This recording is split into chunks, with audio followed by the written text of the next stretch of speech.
আপনাকে যখন আমি দাগ আপনার মারতে যান, আপনি কি করবেন?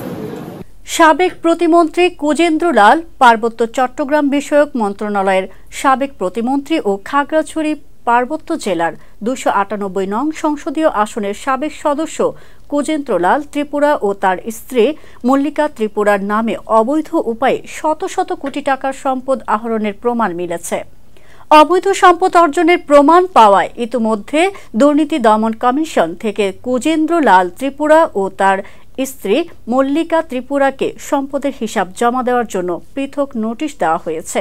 গত 21 নভেম্বর ইস্যু করা সম্পদের যাবতীয় তথ্য উপাত্ত চেয়ে চিঠি দিয়েছে দুদকের অনুসন্ধান টিম। সাবেক প্রতিমন্ত্রী কোজেন্দ্র লাল ত্রিপুরা ও তার পরিবারের বিরুদ্ধে শত কোটি টাকার বেশি জ্ঞাত আয় বহির্ভূত সম্পদ অর্জনের প্রমাণ পাওয়া গেছে।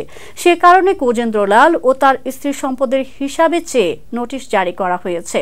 অভিযোগ অনুসন্ধানে ভূমি অফিস, সাব রেজিস্ট্রার, গণপূর্ত, রাজক, সিটি কর্পোরেশন, পরিবেশ অধিদপ্তর এবং ব্যাংক ও আর্থিক প্রতিষ্ঠান সহ 1.5 শতাধিক সরকারি বেসরকারি প্রতিষ্ঠান থেকে অভিযোগ সংশ্লিষ্ট নথিপত্র সংগ্রহ করা হয়েছে। সম্পদের বিবরণ পাওয়া গেলে যাচাই বাছাই করে আইনি ব্যবস্থা নেওয়া হবে।